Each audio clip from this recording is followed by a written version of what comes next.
1111. Thank you for being here.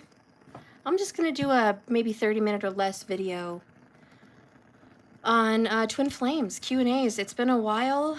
A lot of you guys are new to the journey, or you found me because of the journey or whatever. A lot of people have a lot of questions. Some people are curious about my opinion on it. So I don't know, we're just going to talk about it tonight.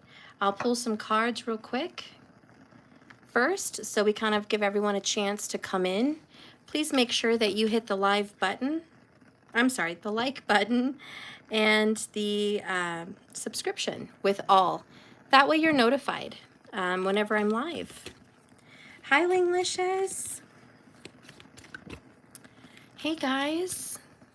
All right. Let's get a couple cards first, just a warm up. You know, we're getting a few people in here. I've been on only 60 seconds. So you guys are on time. You're getting notified. That's good. All right, and let's see what's going on with the twin flame journey. Twin flame journey, Spirit. All right. Yeah, I'm glad that you caught me live too. I wish you could feel the heat. This new candle, I got it at the Goodwill, but it's like a little fireplace. It's so cool. You can hear it crackling and it smells really good. I don't know why somebody would give this away, but I like that it's like a little fire pit, like a little fireplace. And I like the sound of fires, so that's kind of cool. Bottom of the deck for you guys is it's worth it. It's worth all the effort, all the trouble, all the good things. It's just take a leap of faith. I mean, being on the twin flame journey is a choice. You're not shoved onto it. You have to decide that you want to go down that path. And your higher self has decided whether or not it wants to go down that path. So anyways, we have a choice. It's worth it. The first card we have is the World. Hi. Can I show them my kit? No, because I've got the fire on the table and she'll probably burn her fur.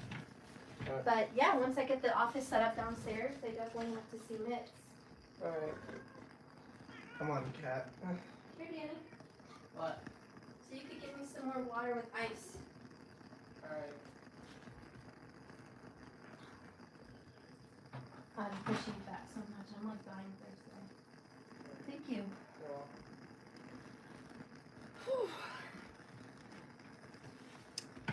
Okay, sorry about that. So anyways, we have the World, ready to take a chance, which is very similar to this card.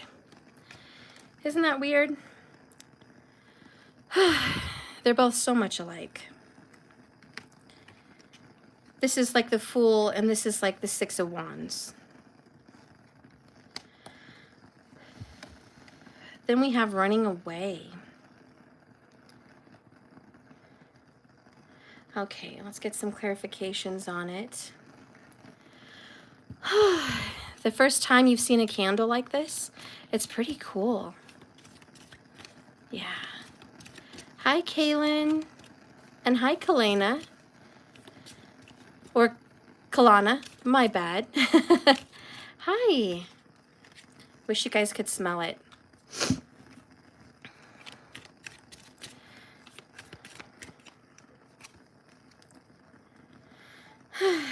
Book of Secrets, 10 of Wands, and Ticking Time Bomb. Bottom of the deck is Bottled Up Emotions. This story really tells a situation of which there's a lot of knowledge and wisdom with the World and the Book of Secrets. To me, that's a wealth of knowledge, a world and a history and a whole cycle worth of information. The World comes after somebody has successfully completed their journey and they're ready to start the next chapter, the next life, you know, the next everything. And so the Book of Secrets with that is like gained wisdom, gained knowledge from the Book of Secrets.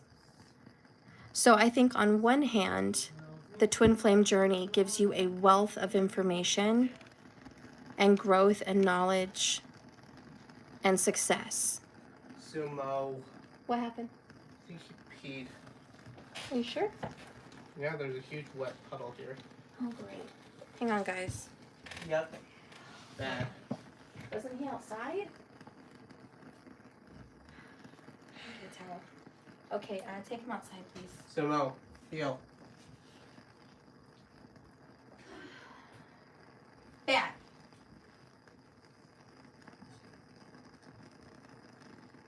Sorry, guys. My pup peed. Gotta put a towel there.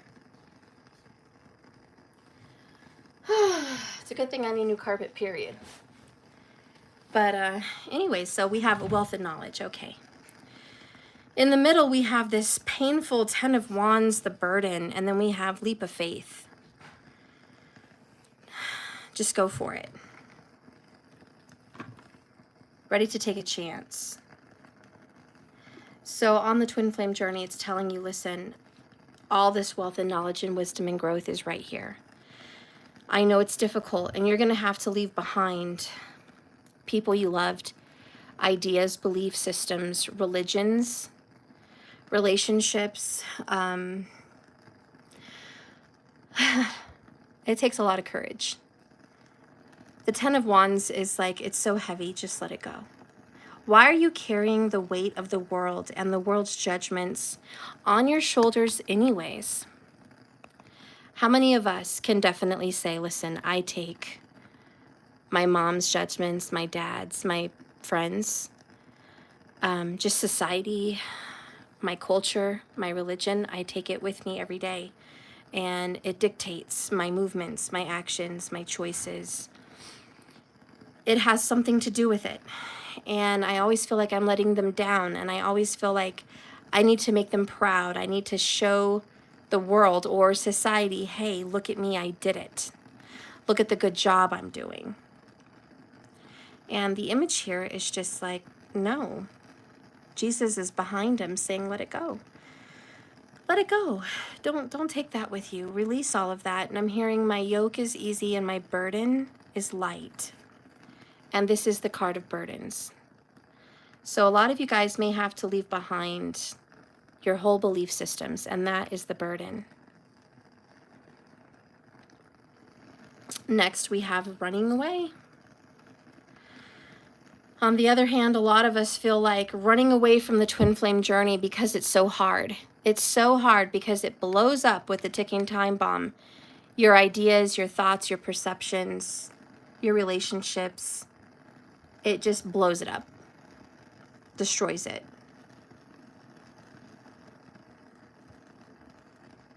But there's so much more underneath the surface with bottled up emotions. 8 of Pentacles, 4 Swords. This is going to take a lot of thought, rest, and consistent peace of mind. Why do we care what the world thinks anyways? Why do we care what it has to say? How many likes we get, how many subs we get, how many viewers we have, how many high fives, pats on the backs? Why do we care about any of that? This is saying you should just worry about your own peace. What makes you sleep better at night? And what makes you feel better every day?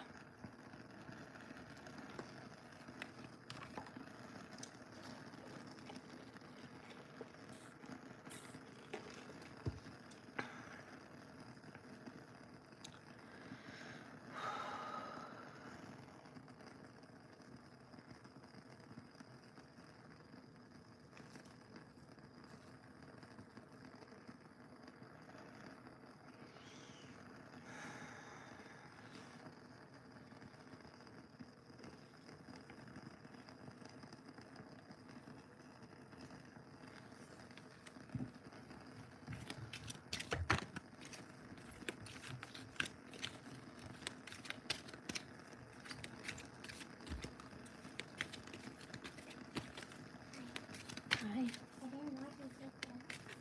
You wasted the whole day. Well, that's nice. Bottom of the deck, we have no need to fear in reverse. And the one that comes out is find the lesson. Discover the purpose in this situation. Trust that you are learning. Now that we've been in for about 10 minutes, I feel comfortable getting into the Q&As. I had a comment earlier today after the video I just did a couple hours ago. A comment, and if you're listening, Crystal, this video is dedicated to you. But the comment that you had, Crystal, was as a whole, toxic, narcissistic, twin flame relationship, romanticized by you. Instead of giving false hopes of true love, tell them to heal and love themselves as a whole, period. Comment, twin flame connection is a trauma bond. We must heal. And I think you said, and learn from it. Or we must heal and, what was the word? Detach from it, or let it go, or something like that. I wrote in cursive, so I can't even read my own writing. But Crystal, that message is from you. That is the T. So there is somebody here that probably unsubscribed, that watched that video last and said, uh-oh, I am triggered. I'm so triggered. I don't believe in true love. Because I want to pick apart your statement, Crystal, with the twin flame journey for the viewers. When you say, first of all, there's a statement that a twin flame connection is a toxic connection and that it stems from narcissism.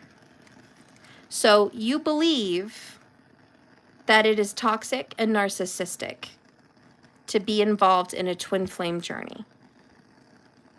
That's a statement, if I can sum it up.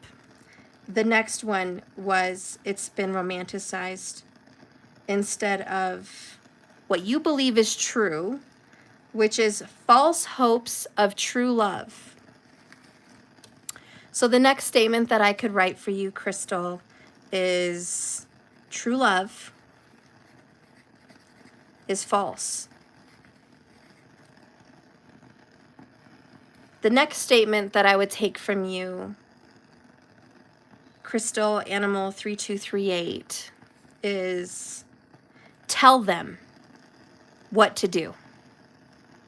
I don't do this channel to bark out orders at people that watch me because I think that they're ignorant, childish, immature, and spiritually ungrown. That statement may have triggered me more than anything, which is tell them. You know, my belief, and my belief may be different than yours, but my belief as a Pisces moon, Jupiter, Scorpio, 12th house, Sagittarius rising, which is very good at researching, very good at teaching and comprehension, and hopefully good at speaking to people, although I'm not most of the time. That triggers me because I believe the people that follow me or find my videos are A, highly evolved, B, spiritually led, divinely guided to these videos, C, on a journey of evolution. And I'm just part of that journey. I am just a stepping stone on their path. And lastly, we have intuition. We tell ourselves what is right and what is wrong. We each have a moral compass and an intuitive radar. We each have the intuition. I am not to tell any of you what to do on your journey, and I think I specifically pointed out in that video, I'm not going to tell you my opinion or what I want you to do, because that's not why you come here. You don't come to watch videos to get told instructions.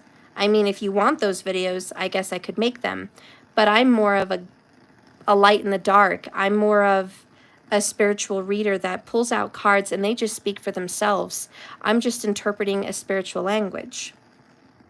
So I'm more of a linguist than a police officer. So, you know, excuse me for saying Crystal, but that triggers me. Tell them to go heal themselves and love themselves as a whole. How many people watching right now have heard that like a broken record? Linglicious, Kalina, Jack Wolf. Out of you guys, how many times have you heard over the years of all of your researching, go heal yourself and make yourself whole and love yourself? Because I can guarantee you all of you have heard it a million times. Jack Wolf has heard it. I'm sure Kayana has heard it. Linglicious has probably heard it. Hears it in her sleep. We've all heard this. So for me to do a redundant video, I feel like I would be making an ASS of myself by barking out obvious, asinine comments that people already know. And if my spirit led me to tell people things like that, that's what I would be doing on my channel. So I'm not trying to insult you, Crystal, but I'm just saying that is an asinine comment. Because I know for a fact the people that are finding this message is evolved. Jack's been following me for years and on this mission for a long time. Linglicious has been following this mission for years. Mex, Elizabeth, Peaches, a lot of people. Now, I know there's some people that find me that have not had any experience, and for whatever reason, that's their situation with spirit, why they're being led there, and that's perfectly fine. I'm still going to be teaching and preaching and doing cards the way I feel that it needs to be done. Anyways, moving on from that, I am not going to tell my clients or my viewers something as obvious as love yourself, heal yourself, and love, you know, become whole.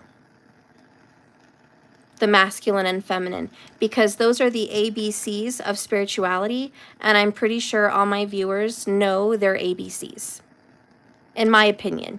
Maybe I'm assuming too much, but in my opinion, I think you guys already have been there, done that, and many of you have been doing this healing inside of yourself, hermit walk for a long time.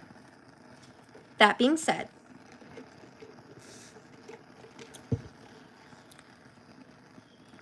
as many years as I've been focused on the twin flame journey specifically, I have poured myself into research. I am a skeptic always. You guys are welcome to look up through videos of other astrologers or other charts, but like I said, and you're welcome to write it down, Pisces moon, 4th house, Jupiter in Scorpio, 12th house, and Sagittarius rising. Just research that. Those are my credentials as far as what I think, how I feel, and how I see things, and how I dictate my life on this channel on YouTube. That information will tell you enough. Okay?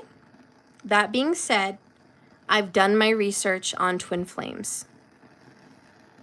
I have poured myself into it. Mula Nakshatra, I've poured myself into it as a Saggy rising. I have spent years, nights, sleepless, aimless obsessions looking into that information. If you know anything about astrology, you'll understand that Rahu is your obsession. Mercury is your intelligence. And Mars is your drive and determination. And the sun is your purpose. So I have all 4 of those planets together in the 7th house, in the sign of Gemini, and Mercury is exalted there. So my level of comprehension and understanding and my obsessiveness about being correct and maybe even a little OCD really goes into that 7th house of relationships and marriage. So I am interested in astrology as far as money, children, fame, all the other stuff. Yeah, that's great. But my area of obsession has to do with relationships because that's how I'm built.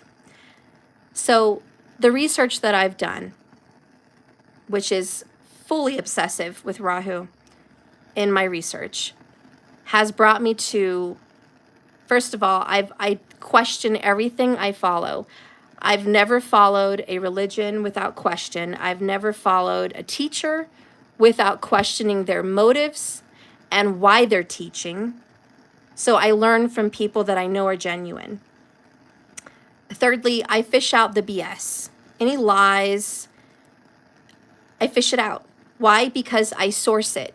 Where did that information first source from? Who was the first person who stated twin flames? How long has that been around? What are the theories circulating around that?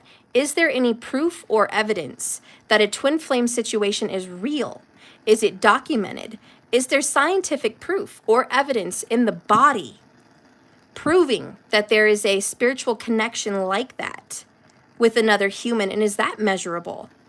Can you see scientifically any evidence that this statement, based on a spiritual, intuitive feeling, thought, comment, or knowing, because there's no proof, a lot of people just speak things because they know it and they feel it, but where's the evidence? Where's the Bible that they're reading this from, right? You want to know. Believe me, I've been there, done that, done the research before I even opened up a channel. And in fact, that is what brought me here to YouTube.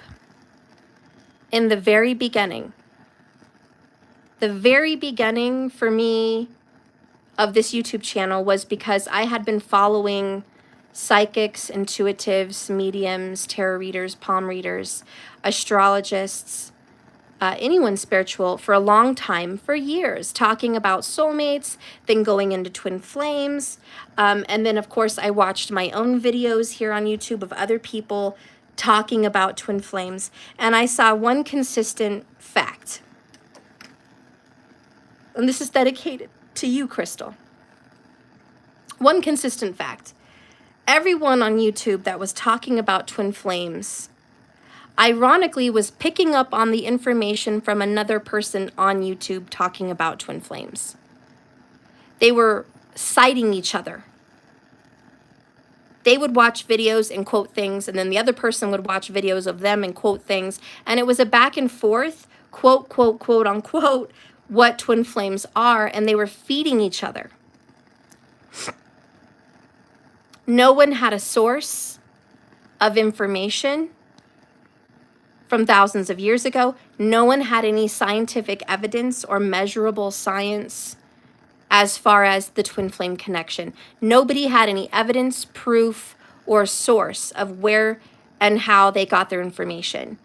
To be quite literal and to be just frank with you guys, because I'm a Saggy, they had no idea. They didn't figure it out for themselves. To me, that is the conclusion of listening to a teacher preach to you about, let's just say pizza, how to make pizzas. And they sourced it by watching videos on how to make pizza, but they never made pizza. So it's equivalent to you going to a class, taking this advice from a teacher who probably has some good instructions and directions on how to make pizza, because she probably wrote down detail by detail the ingredients and how to make a pizza, but The point is, she never made a pizza. This is all metaphorical, but would you want to follow a teacher that never made pizza? But you're going to learn how to make the best pizza in the world from this teacher that doesn't know firsthand how to make pizza. And the only source of information she got making pizza from was the internet. That is the equivalent I've seen on YouTube with readers that don't know their elbow from their knee on the twin flame journey. They wouldn't know how to tell you where to find it, how to see it.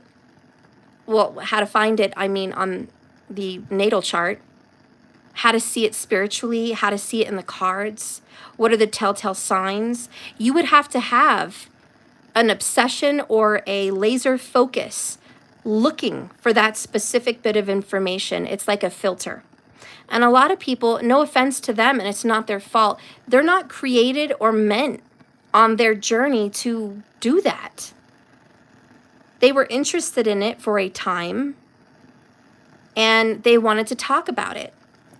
And then you can tell a lot of these twin flame teachings come from people that were on a twin flame kick for a year, maybe 3 years, and then they're off of it. And now they're saying it's toxic, it's narcissistic, it's false. Then they add terms like false twin. Why? Because it came from teachers with no experience that thought they were on a twin flame journey. Come to find out, there was no love there. The person never really loved them, and the relationship ended, and it was never revived. So the only thing they could do was admit it was a false twin flame. So that's how the false twin flame narrative came to be in our YouTube social media world. There was no evidence. It was just people's experience spreading rumors and words that there's such a thing as a false twin flame. And it really surprises me because even after that, there was oracle cards made with that, tarot cards. I even have a twin flame deck right now that has false twin flame in it, and I can guarantee you it's from someone who probably is like I was describing, was on a journey and then got off of it. Yet this person decided to make a whole oracle deck and sell it, even though this person doesn't believe in it. Okay? Much like the writer of the Romance Angels. She wrote out a whole beautiful oracle deck and then recanted her whole beliefs and didn't want to believe in it anymore. Believe me, guys, there's a lot of people who make tarot cards, oracle cards, who aren't true believers, who aren't really on the path.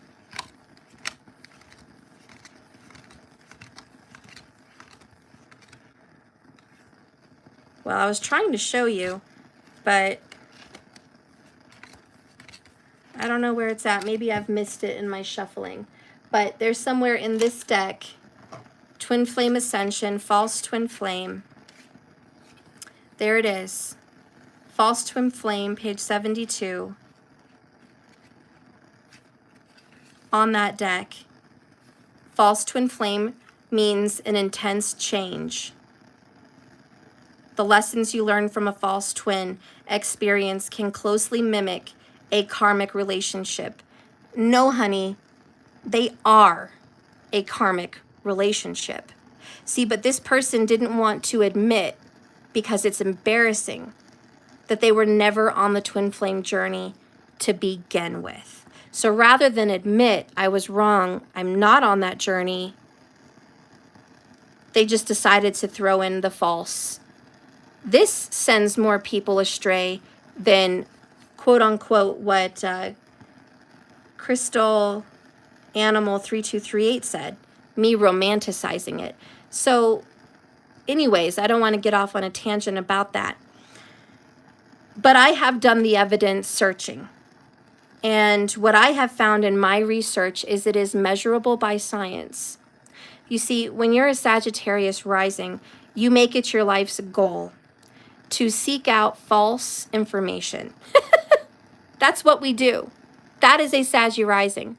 They are preachers and teachers by nature, but also they are seekers and researchers. And they're constantly digging and uncovering truth. And then with the Mula Nakshatra, it represents the roots binded up and being cut. So my whole sole purpose here is to search for the root of an issue, find out if it has evidence or truth, and if it doesn't, snip it, cut it out, and reveal the results to the public, 7th house. Because the public is the 7th house. So if I'm a Saggy rising in the 1st, it is my duty to communicate Gemini, Mercury, 7th to you guys by books, teachings, videos, any kind of friendship or communication, what truth I've discovered and what evidence I found. So that being said, I have found that you can discover if you're on a twin flame journey through your astrology chart, your natal chart, your birth chart. I have discovered, I believe, the magic behind it. Now, I am not supported by the astrological community on this statement. Number one, I'm a girl. I'm a female. And unfortunately, and no shade to the astrological community, but let me first make this statement. I follow Vedic sidereal, which is ancient and very honest and much more detailed than tropical Western. So that being said, puts my astrological study on a different level than just tropical Western, which is not very sexist. It's open. But unfortunately, and no shade to the astrological community of Vedic astrology, but it is a little sexist. Maybe a lot. I love them dearly, but the ancient teachings with Vedic astrology, women were not seen as an authority in astrology, period. Women also seen in astrology were not respected. And that was just in their view of marriage, multiple wives. That was common.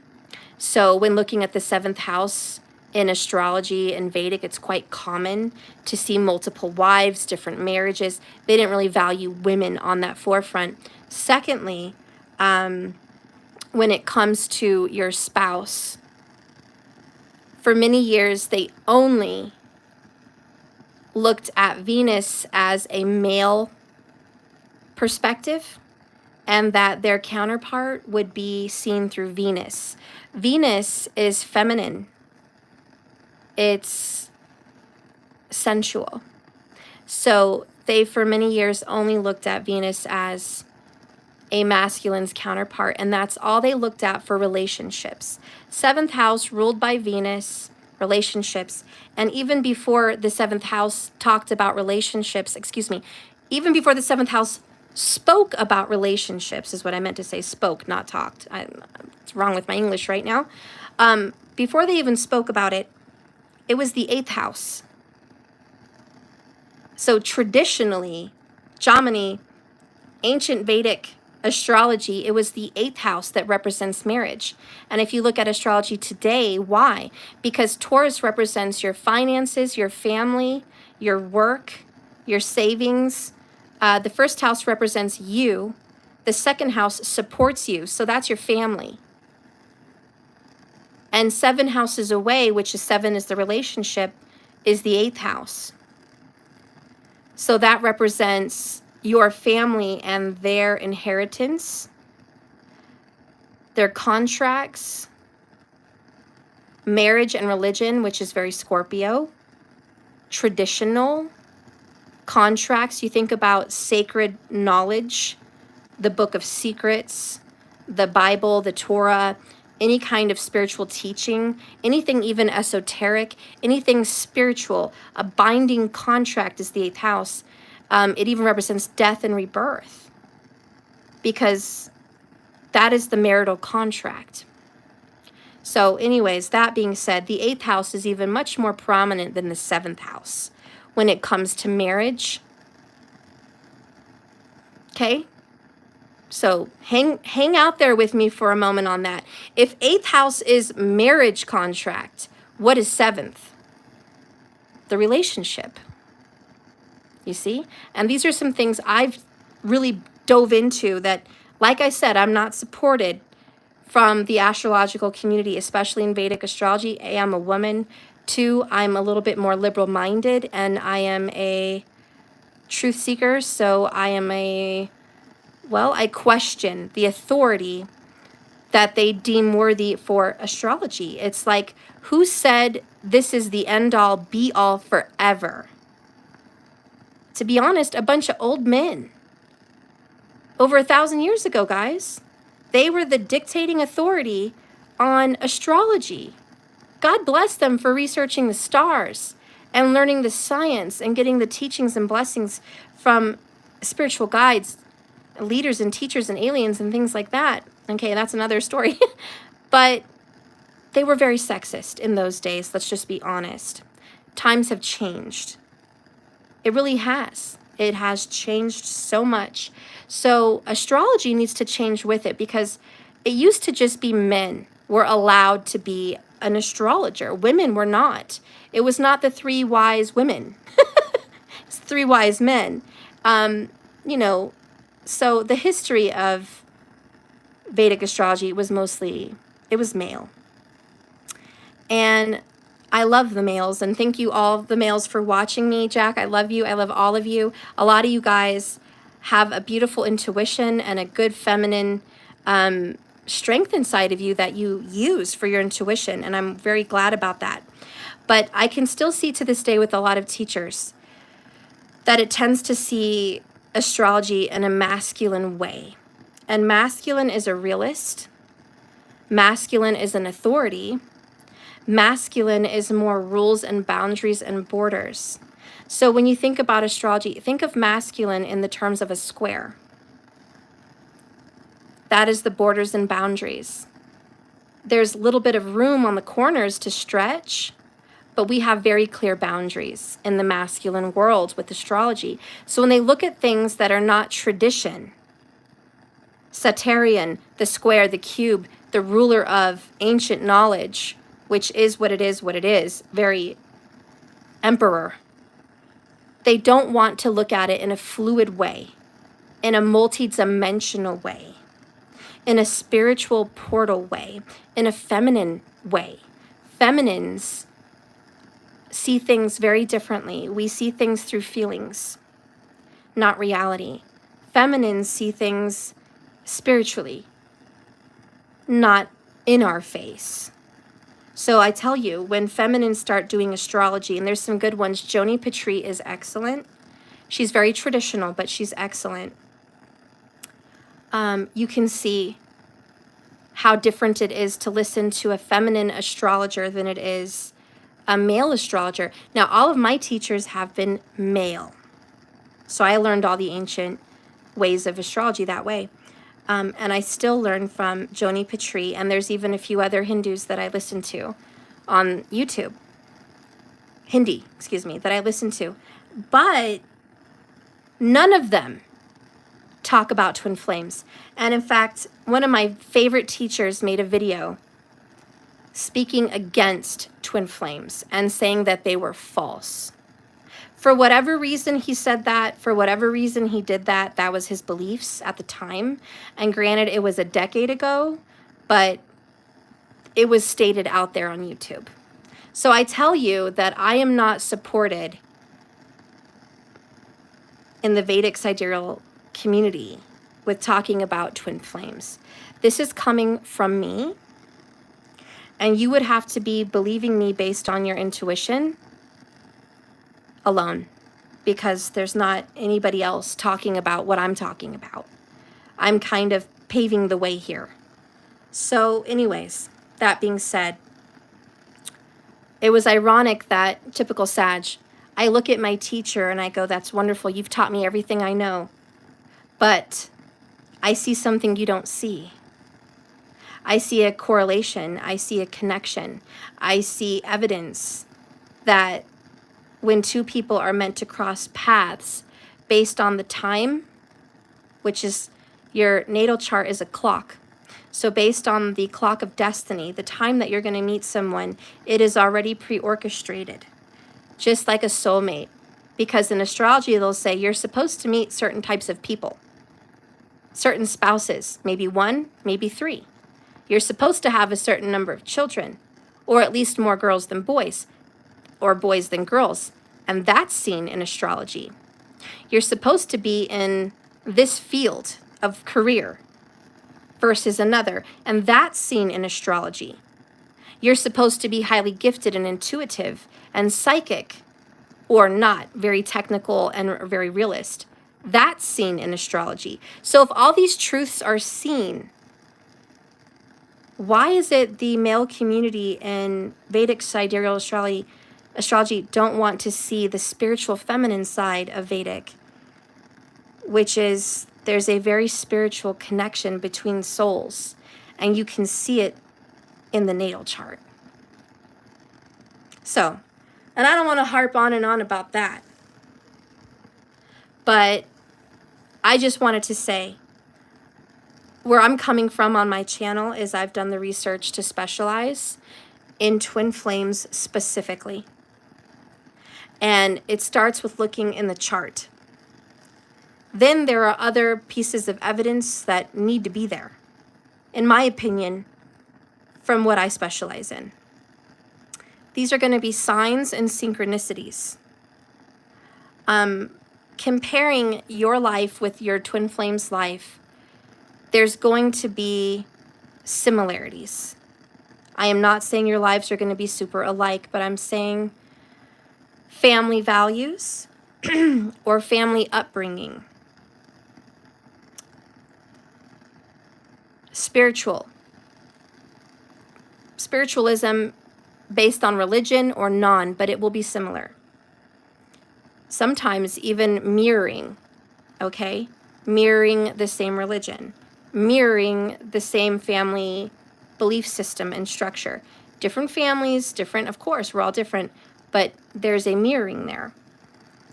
Because, and we'll get to why, but so that comes into play. Also, crossing paths, which is seen in the natal chart, but also experienced in real life. How often have you and your twin crossed paths without knowing it? You know, I went to this school. Oh, I went there too, but 5 years later. Or I lived in this part of town. I did too, but when you were 3. You know, there's these kinds of similarities. There's also looks. A lot of twin flames tend to have a mirroring of looks in some sense. I don't mean the same skin color or hair color has to be. I just mean there's a lot of similarities that make them the divine counterpart of one of the other. And scientists have measured the soulmates by features. And believe me, a lot of soulmates have similar features. And the ones that are very, very different, looks-wise, their insides are very much the same.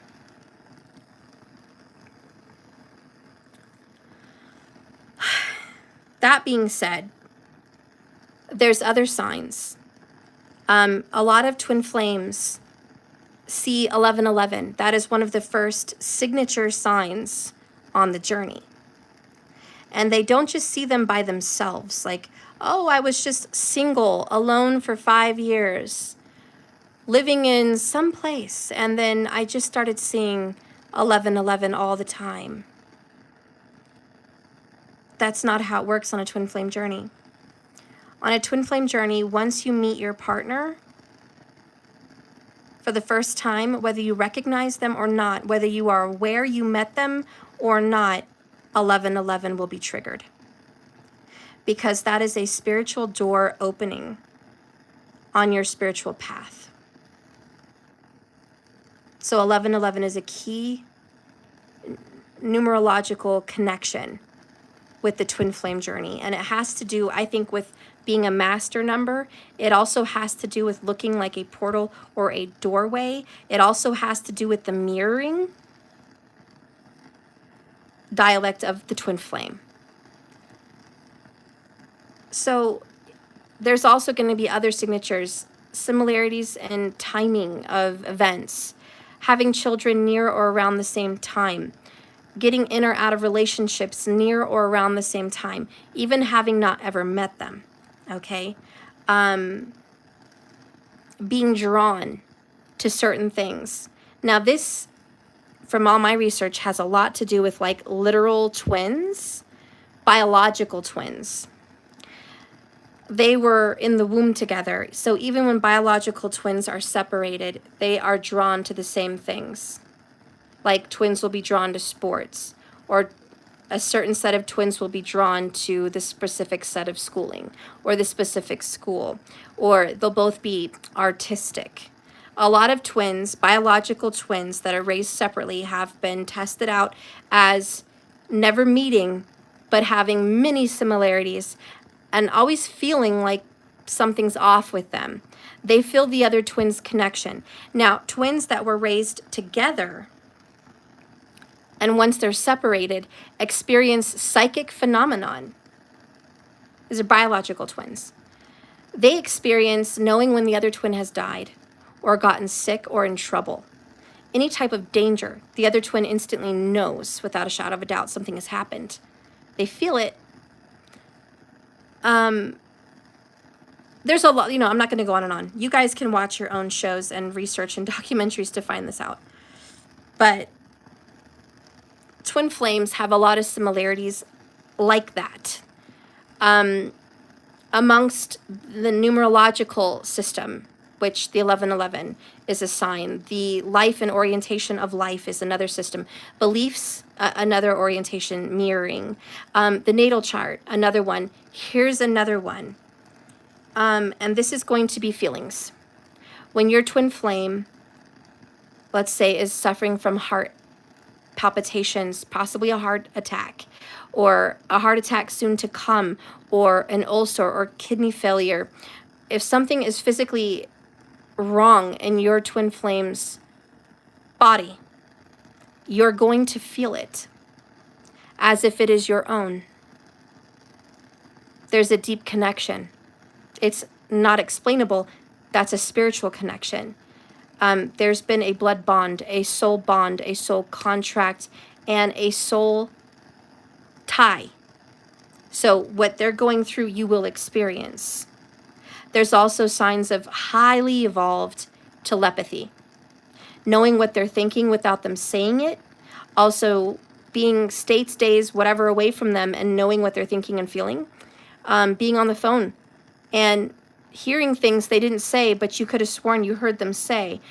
You're reading their mind, and they can do the same with you. So there's a lot of door opening and mirroring. This is why twin flames are very, very triggered around each other, because they are most vulnerable.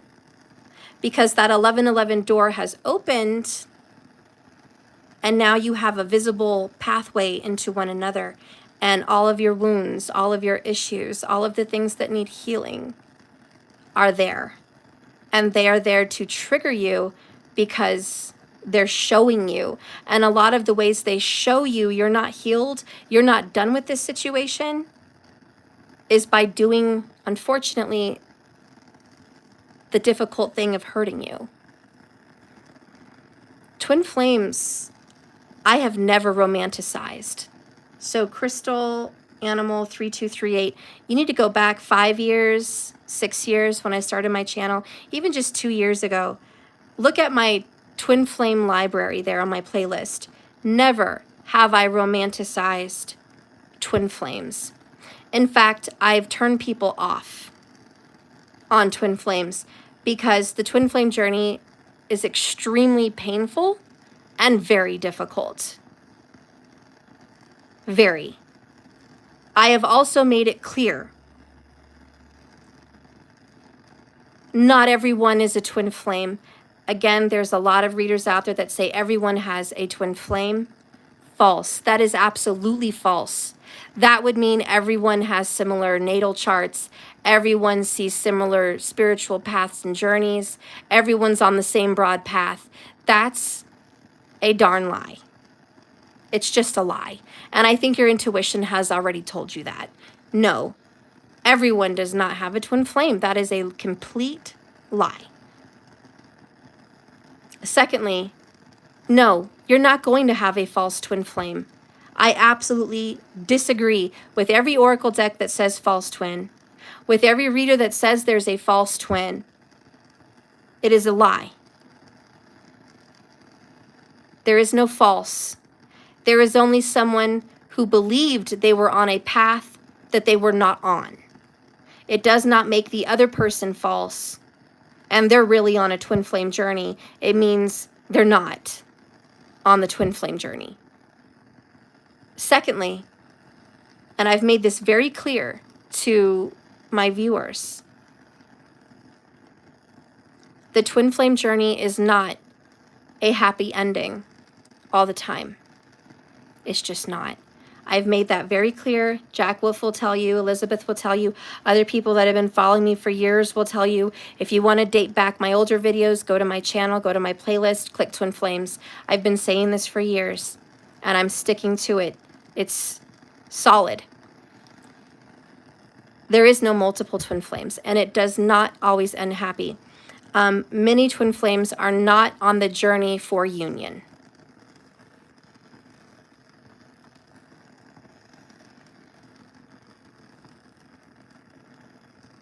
Excuse me, I had to sneeze for a second.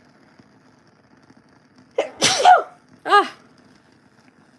And this is again where many readers listen to other readers and it just spread like wildfire, rumors and hearsay with no evidence that if you're in a twin flame relationship, it's going to be a happily ever after. It's going to be true love.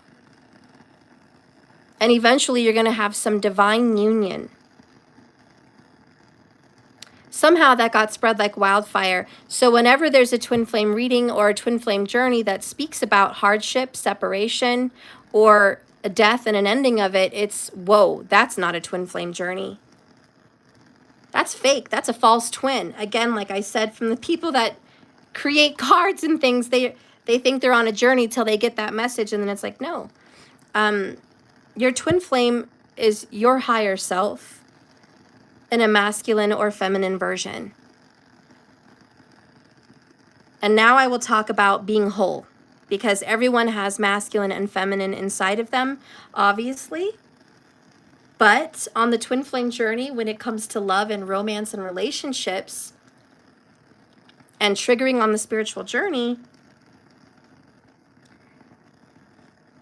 twin flame people specifically embody mostly just one. And this is where you need to think about the yin and the yang.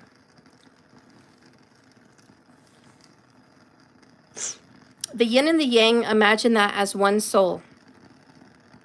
One is the masculine side, one is the feminine side. And inside each of the yin and the yang is a dot. One dot from the other side. They've given a piece of themselves into the other one, but it's not as large as that one piece. It's smaller. So when you're on the twin flame journey, you will resonate as mostly all feminine with a little masculine inside of you. Or you will resonate with feeling all feminine. Wait, did I already say that? Yeah. You know what I mean? Gosh, I'm not using my words right here. All masculine with a little feminine in you as well. So masculine with a little femme, femme with a little masculine. And that is how two souls can embody this energy, and together they make a whole. Now this is why most twin flames end up in union, because together they create this wonderful whole. But it's only after there's been ultimate healing. Sometimes on the twin flame journey, somebody is embodying a masculine energy when in fact they should have been in the feminine, or vice versa. And their twin flame comes here to trigger them and help them heal and deal so they can get back and embody the correct piece of themselves. I know it's crazy, a little out there, and there's like a lot of thinking involved with that, but we talk about ascension because you have your higher self. So when we talk about twin flames and ascension, it means you being in union with your higher self. Sometimes when you ascend, aka heal and balance your chakras and align, then you can rise like the snakes in the Kundalini, the chakras. You can ascend through all the chakras of your healing and arise to ascension to be your highest self, which is whole, which is masculine and feminine, but in the correct dosage, the correct amount, and the correct healing. I know, that's like a lot, but that's the best way I can explain it right now.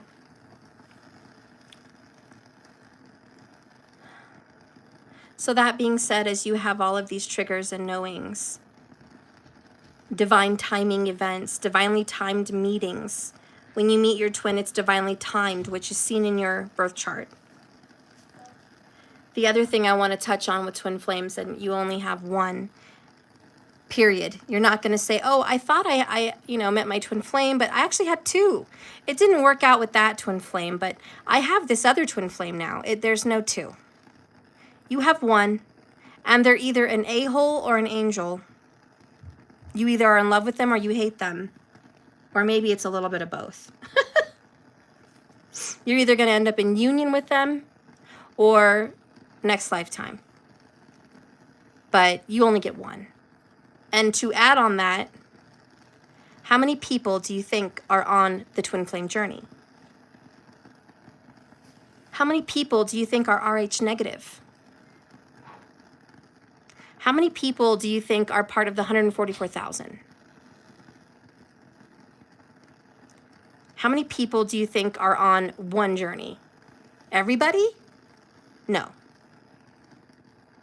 There's about, I would say at this point, maybe 10 to 12% of the entire world's population. And this is what my spirit guides have told me. So 10 to 12% of the world's population would be on a twin flame journey. That being said, there's your answer. Take a look at all the YouTubes. Do you think every single one of them is on the journey? The answer is no. Very few of them are on the journey. And I'm just going to let your intuition guide you on what is real and what is fake. Don't be fooled.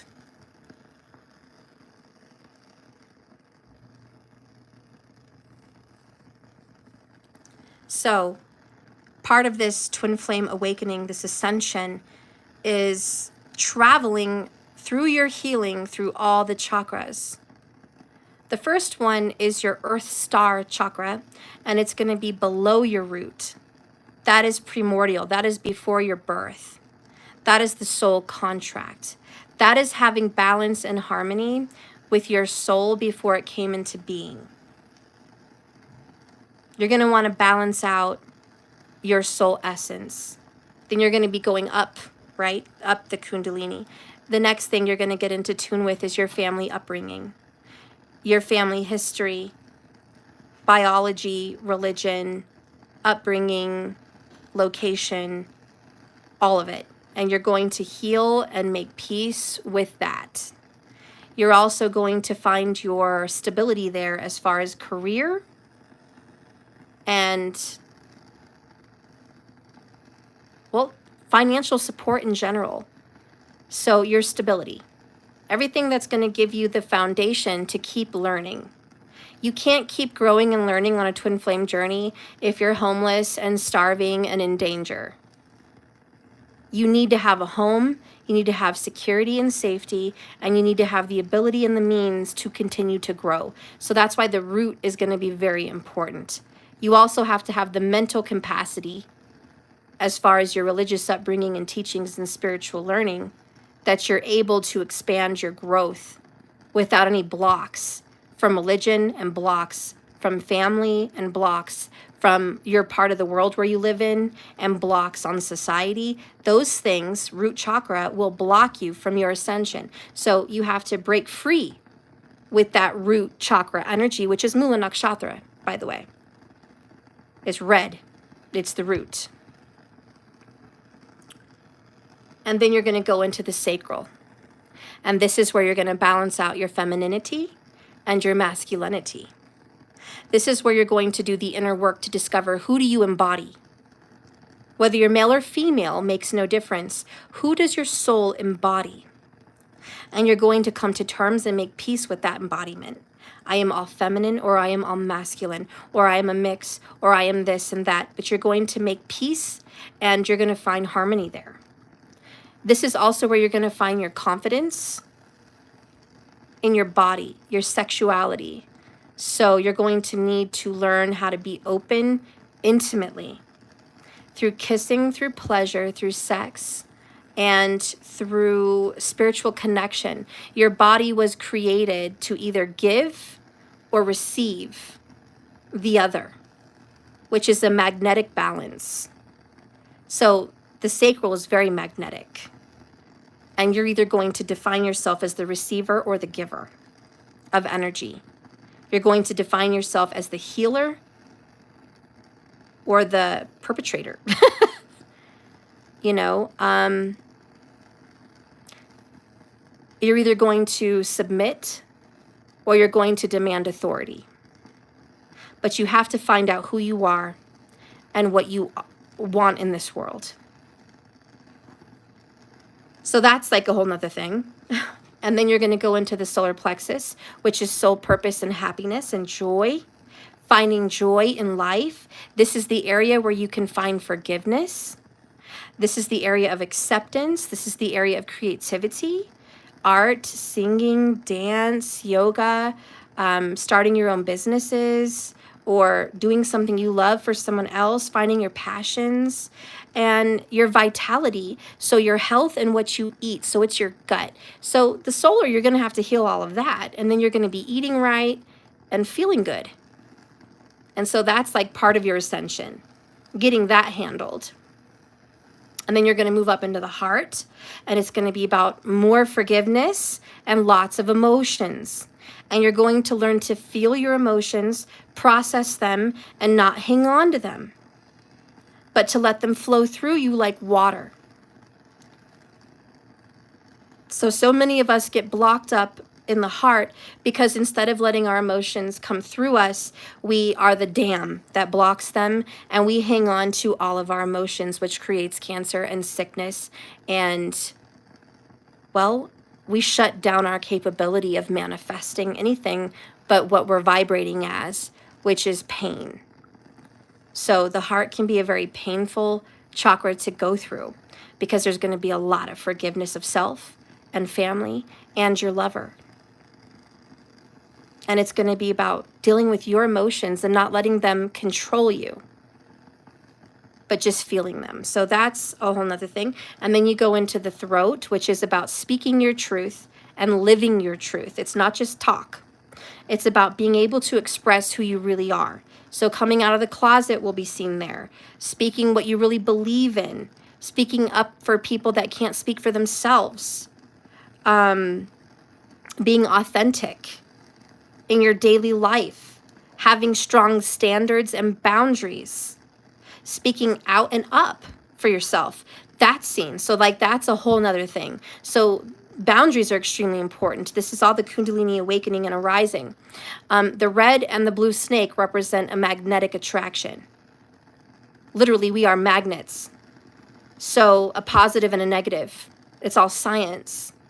And as they go around each other, they're creating this vortex of energy to attract. And the frequency we give off is controlled by these chakras, which is our magnetic ability. It also represents that twin flame energy, but it also represents the wholeness of your DNA, your history, your family history, and your spiritual connection before you came here. So like that's a whole nother thing. But anyways, once you get past the throat, then you're going to go into the third eye. And that's your capability to spiritually know and use your intuition, to see things beyond your eyes, to see people's spirits, to see their truths. Are they liars or are they real? Is this a good person or are they fooling you? It's the ability to not be manipulated. So if you're an easily manipulated person, you're struggling with the third eye. But it's also, it's an unlocking to hidden knowledge. So if your third eye is being worked on, it means you are looking into the esoteric and you're gaining wisdom and knowledge. So there's going to be a lot of reading, researching, going to gurus and teachers, ashrams, temples, churches, things of that nature. Just a lot of seeking wisdom. Learning about your astrology, learning about your ancestry, learning about psychology. That's all third eye stuff. So that's going to be awakened, and you're just going to start sucking in information like a sponge. And you know you're working on the pineal gland, the third eye. You're also going to start that decalcification process. And sun gazing is very good at that, and staying away from fluoride. Two most simple things to do. Clearing out radiation in your body so you can be a proper magnetic field and properly attract the things you're manifesting. You're going to have to drink a quart of water, a teaspoon of baking soda, and a teaspoon of Celtic salt. You mix that up and you drink that every day 4 times. So you split it up into 4 servings throughout the day, and you will get that toxic radiation out of your system, and you can be a proper magnetic charge as well as grounding. So taking off your tennis shoes, no rubber, just barefoot into the soil and grounding, which properly charges you as well. That's all third eye knowledge. It's connected to the third eye with that. So once you've done that third eye business, then you're going to ascend further and get into the crown, which is the unlocking. It is the door opening. It is the crown, which is you're receiving messages from the other side. I looked at my camera. It's 10:10, just as I said that. That's the key. That's the door. That's the unlocking. The crown allows you to see things like 11:11, 10:10. When the crown is open, the doorway is open. There's a spiritual door and a portal from this world to the next. The unseen, angels, guides, any other creature out there, it can communicate with you. Animals communicating with you. Communicating through songs, multi-dimensions. This is where you're going to get your telepathy. The ability to do magic. Speak to the dead, be a medium. That is being blessed. So that's going to be opened, and this is all part of your ascension on this twin flame journey. Now, everyone's going to ascend. So even people that are not on the twin flame journey, they're going to go through this and they're going to ascend as well.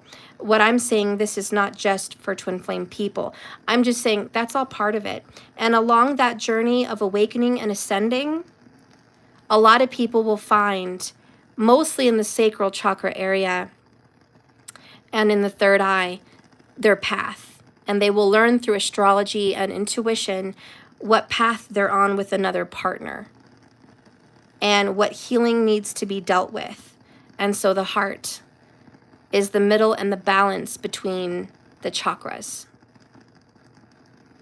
And it's going to, the twin flame journey is a lot of healing. And it's a lot of reflection. Now, the people, and no offense to Crystal Animal 3238, but the people that need that healing and triggering from a twin flame, it hurts. There's going to be painful experiences. Yes, maybe even cheating, lying, abandonment, mistreatment. But there is one thing that is not on the twin flame agenda, and that is abuse. So the simple fact that you said the twin flame relationship romanticized by me is toxic and narcissistic is wrong. That is a karmic connection, not a twin flame connection.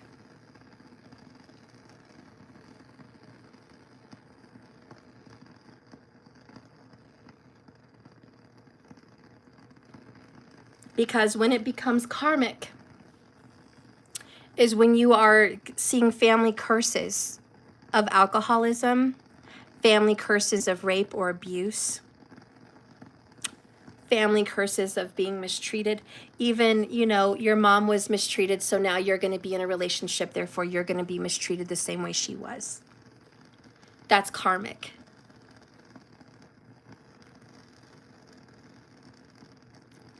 A karmic relationship is a reflection of you.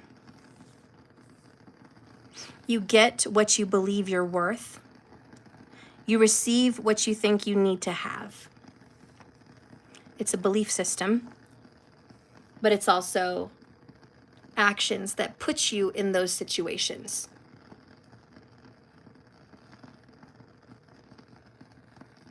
When you are with a twin flame, they will tell you they would never do that to you, or you don't deserve that. They will let you know what your boundaries and standards should be. You might meet a twin flame and they start giving you flowers and chocolate, and you've never been given that before. And that was a beginning gift from the twin, showing you this is what you deserve. They may give you foot rubs. They may give you complete unconditional love, body massage, healing sexual connections. The twin flame will definitely ignite a sexual passion in you, and there will be a magnetic healing with your twin flame. And you will feel like you know yourself unlike you've ever known yourself before. You will rediscover yourself. You may pick up art. You may discover that you're an independent person. You're not dependent anymore. You may discover that you have a spiritual path, and it brought you on the spiritual path.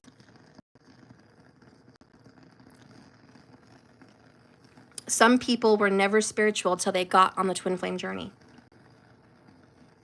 And it got them researching soulmates, and it got them researching ascension, and it got them researching different dogmas that they've been studying, and it got them, you know, Alice down the rabbit hole. So a lot of twin flames will trigger your awakening. And it's not because you're so happy with them.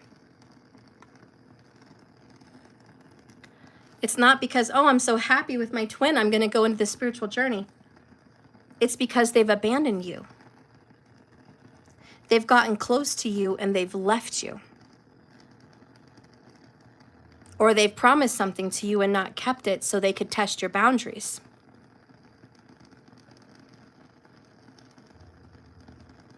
It's because they're teaching you that your thoughts become things. There's a whole nother level. So when I'm talking about completely not romanticizing twin flames, what a terrible situation. That's very painful. Anyways, that being said, it is not seen that twin flames would be abusive. Those are karmic relationships. The twin flame connection is merely spiritual. It can be painful because any spiritual awakening can be painful, but it is not abusive. It is just like spirit teaching you lessons. Spirit's not trying to punish you and hurt you or torture you, but through your pain that you're walking through, you will look up and find your spiritual connection. That's why the dark night of the soul always leads you to spirituality. Being broke and hungry and homeless will always lead you to prayer. Facing your deathbed or in a car accident or a plane crash will always lead you where? To spirituality, to prayer. So yes, through great acts of pain and suffering, you can be awoken. Abuse is not the order of the day. That is something that someone karmically calls to them. Through family, through DNA, through lessons, all different types of means, beliefs, but it is called in, period. So, Crystal, this whole statement that you've given me today on twin flames being toxic narcissists, and that's what that relationship is, you're wrong. And I am sorry that you got involved in a toxic, narcissistic karmic cycle or relationship. But that's something you have to go deep within to heal. You're the one that was triggered. And you sought out a video with a title probably very catchy to what was said in the video, and you watched it anyways. If you're very triggered by twin flames, why watch a twin flame reading? If that is false hopes of true love, why watch it? And I'll tell you why, Crystal, because instinctively in your heart, you still have hope for true love, even though you've been let down and you're angry. So my intuition of you, Crystal, is angry, hurt, going through a battle of abandonment. You're going through a part of the life journey, which is the reality check. You're looking at your foundations of love. You are now creating healthy boundaries and standards. That's the level you're at. And I don't know if you're on a twin flame journey or not, but that's the level you're at. And I can tell you, Crystal, many twin flames have cried out and gotten very, very angry about the journey and the suffering that they've had to go through. So you're not alone. This comment is amongst a sea of other angry comments because people have been drugged through the mud on YouTube with false prophets, false teachers, talking about things they don't know anything about. 77 minutes, by the way, right now. It's a spiritual number for teaching. So a lot of people have been misguided. And you have every right to be angry. But your intuition is still seeking with its compass. Where is the truth? Because your soul wants you to ascend.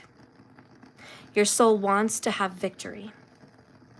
Your soul wants to reunite with the twin flame so it can be whole, so it can reconcile with its own hurts, pains, and lessons and make peace, and finally be the chariot and finally be able to move forward as a whole. And many twin flames will have that divine union. And even if they don't stay with that person, it will still be a union because they will come together and make peace and then make a decision on which they want to be in that relationship or perhaps be single. And that, my friends, is all based on your Art Makarka, the highest number of all your planets in your natal chart, excluding the nodes. That's your Art Makarka. And if it is meant to be in a relationship, it will tell you. If it is meant to be single and alone, it will tell you.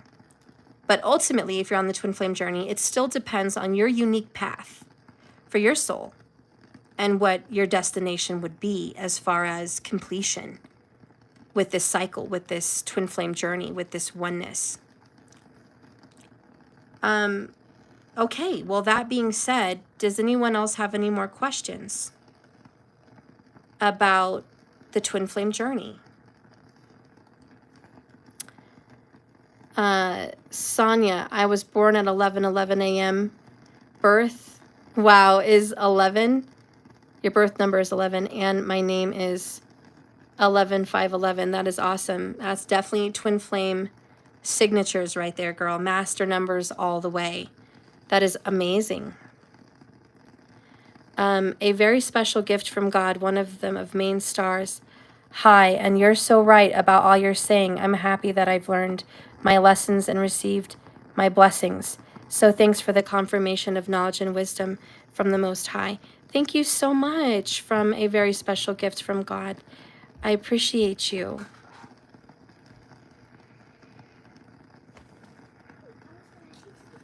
Yeah? May I please, really, really please, please, the biggest, bigger than the sunshine on top of my ice cream. Can I please take a bath? Yes. That was the cutest please I've ever heard in my whole life. It was. Yeah. Because Skipple and Josie, I bought the toilet, a private toilet there. No one has to go to the bathroom in a little bathtub. I love it. So they can use it there. You're so beautiful. Yeah. I love you. And I bought little shelf frames so they don't scare. Okay, that sounds good. A very special gift from God. One of the main stars, why do they run when you give so much love to them? I love that you brought that up. Thank you for that question. And we do have it here in the reading today, ironically, running away. So it's perfect that you brought up that question. You represent a ticking time bomb, something inside of them which is their own trigger, which is self-love and worthiness. So when you are the runner-chaser narrative, and they're the runner, you're coming at them with unconditional love. And it is triggering something in them that they are not worthy of that, which is ultimately a mirrored piece of you. There's something inside of you, even though you're confident in your love, there's something inside of you that feels the same. And so you're attacking the parasite, which is inside of the soul, which is the both of you twin flames, which is telling you the lies that you're not worthy. And so you are working on your own behalf because your higher self is the masculine and the feminine together as one. This is why on the twin flame journey, there's the Holy Trinity. There's the higher self, both masculine and feminine above, and below there's the feminine and masculine down here mirroring like a prism, a reflection. And so your higher self already knows what it means to be whole. But the soul lesson is to feel what it feels like when you're not whole, when you feel unloved or unlovable. And the lesson is compassion and unconditional love and confidence as a twin and doing some self-reflection. A lot of the twin flame journey is a lot of self-learning. So yeah, when you're the runner-chaser narrative, you're going to scare that runner into this runner position where you're shining a light on the problem. So you're coming in with your lantern as the hermit, going down the dark path where they're alone, isolated, and don't want to be seen, and you shine your light with the star and you say, hello, I see your issue, and I'm coming to love you. And it's like, whoa, you know my most vulnerable inner secrets and feelings and doubts and insecurities. How dare you come at me with a light and shine what I've been keeping in the dark?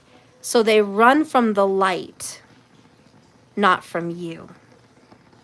There's a big difference. And that's why they always reconnect with you through phone, or they'll reunite with you again because they don't want to run from you. They just want to run from the light. But it's still you in them. So a twin flame is one soul, which is the higher self, two bodies. And that's part of your lesson here. I really like that you love that answer, a very special gift from God. One of the main, okay. Your ancestors told me this, and all boom, here it goes in the physical. Yes. Yes. That's wonderful. And baby doll, I was pulling tarot cards, and they tried to tell me we would need space to build our empires separately. And he's making it very clear that he has plans to start over in the future. I love that. And that's where we get this, it's all worth it. It's all worth it. A lot of people start out on this twin flame journey just wanting the marriage, just wanting the union and the relationship because they're not okay alone. And this twin flame journey teaches so many twins it's okay to be alone and healthy and happy and independent It's a very beautiful lesson. And a lot of times it even teaches twins it's okay to be in need. It's okay to ask for help. It's okay to receive and to be taken care of. Some twins have to learn that lesson. So it varies on the person. And like I said, it's all seen in the natal chart. Your lesson. And like I said, a lot of my teachers would not agree with me, A, because I'm a female, but also because I have a feminine perspective on astrology, which has a lot to do with intuition and feeling about the houses. I don't just look at them and read them and learn the knowledge of the houses and the placements and the meanings. To me, it's not all memorization. To me, looking at a natal chart is holding a star. It's an orb of energy. It's not a map. It's not a piece of paper or a linear timeline. To me, it is a soul and an essence. It's beautiful and it's sacred and it's unique and it's very special. And we're very lucky to even be blessed to hold someone's star, their natal chart, and read their soul path. That is a very special gift. And the universe doesn't just give it to everybody. There's people that are meant to be astrologers, that are karmically allowed to hold these pieces of energy and read from them. So for me, looking at a natal chart is not just scientific business or knowledge, because a lot of masculines look at it like it's knowledge, but it's power and it's part of source. It's part of the sun. It's part of light. It's a soul. When you look at someone's natal chart, it affects you karmically, and you better be reading it properly, because all astrologers know if you read something incorrectly or you tell somebody something that you shouldn't say, it will come back to you karmically because you are tampering with their soul path. We are gifted and blessed to have an eye to see through this little window of someone's soul and be able to read it. It's a language of light. And Jomini is, ironically, a language of light. Go figure. But yeah. Let me see. Let me read here. Speaking straight to you. That's awesome. Oh, I appreciate you for saying I'm on point. Thank you.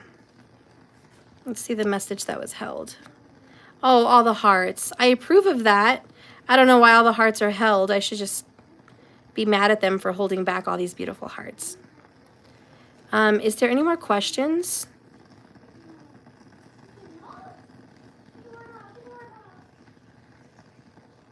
But the 1111, Sonia, is a very big sign of the twins. It's very delicate to find out if you're a twin flame or not. It's very delicate. Like I said, reading a chart, it's spiritual. Reading cards is spiritual. It always is. But I'm telling you, not everybody is a twin, and that's okay.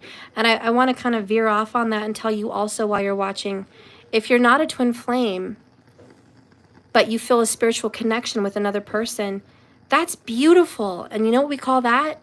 A soulmate. And good news, everybody has a soulmate. That's beautiful, good news. In fact, this is where people would confuse twin flames and soulmates, that we have so many.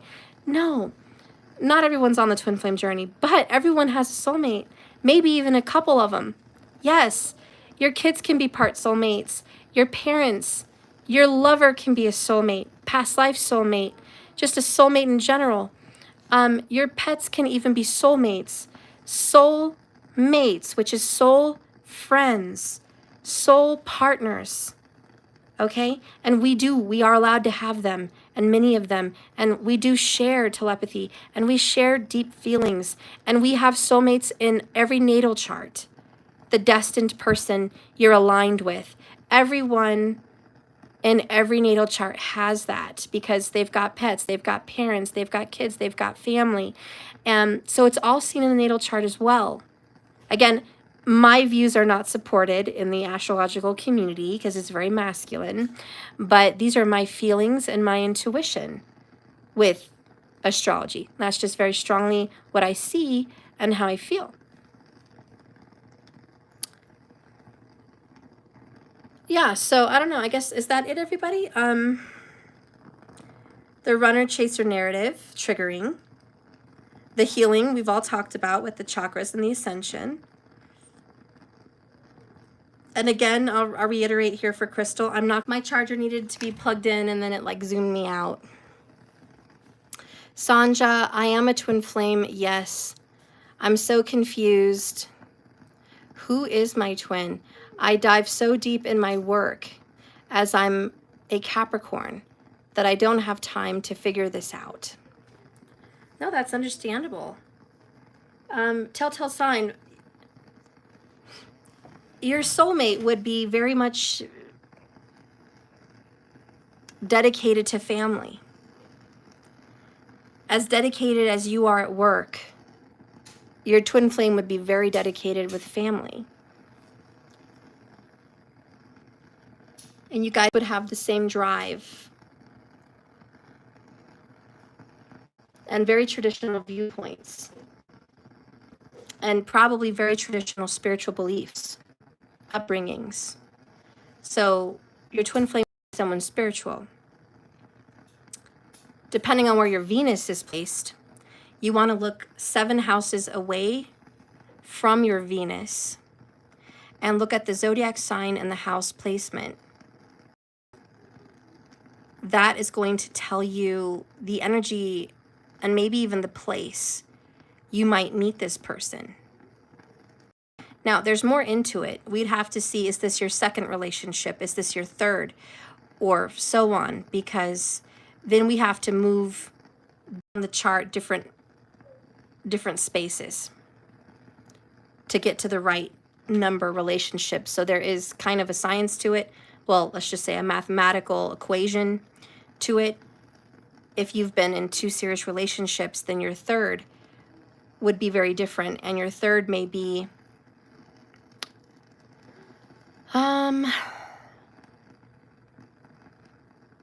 about 8 to 9 houses away from that Venus 7 away. So see, it depends on what, relationship you're on. To also see the signs. Does anybody else have any more questions? Because I've been on, 93 minutes? We can stop here soon.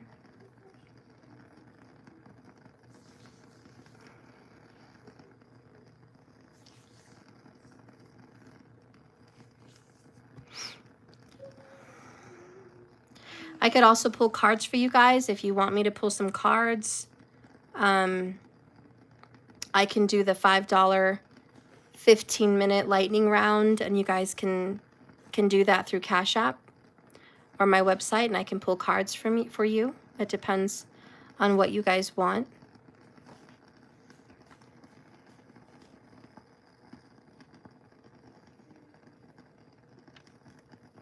Let's see, baby doll, you gave me some dates.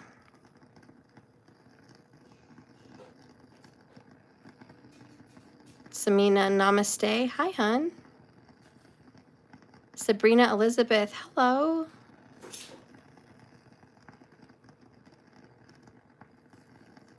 Baby doll, the man I was dating was a Libra sun, Pisces moon, and I'm a Pisces sun and Libra moon. We just decided to split up yesterday because he wanted the space and freedom to level up. Okay, so the first thing you want to look at, baby doll, if you're still here with the Pisces and Libra. When your person is a Libra sun,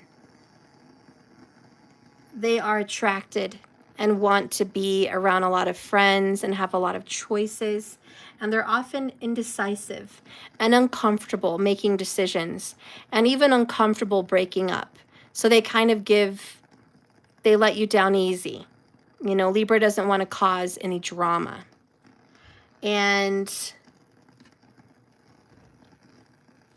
the Pisces moon energy is about loss, letting go.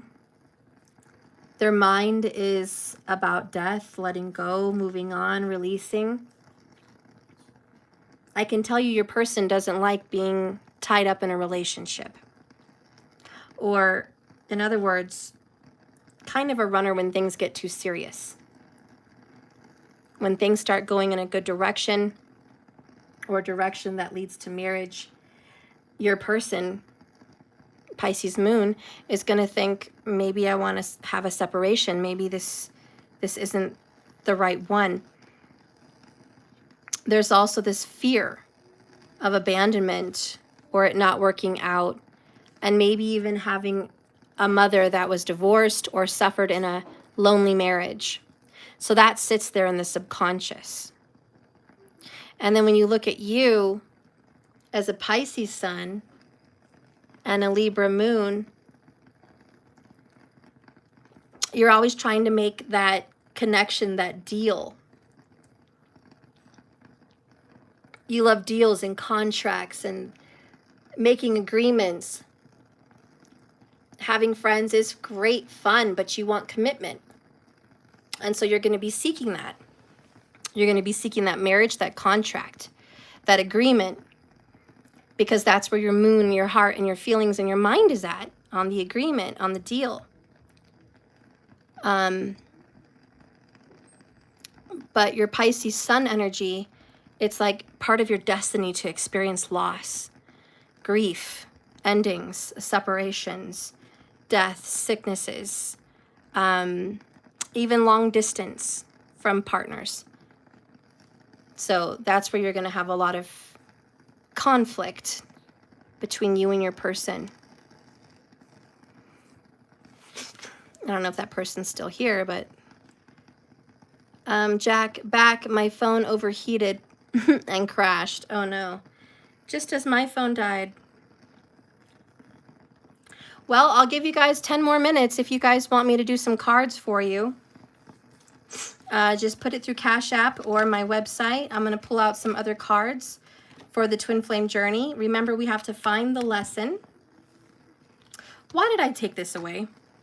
We didn't even read that yet, and I was just busy talking about everything. Let me read it to you.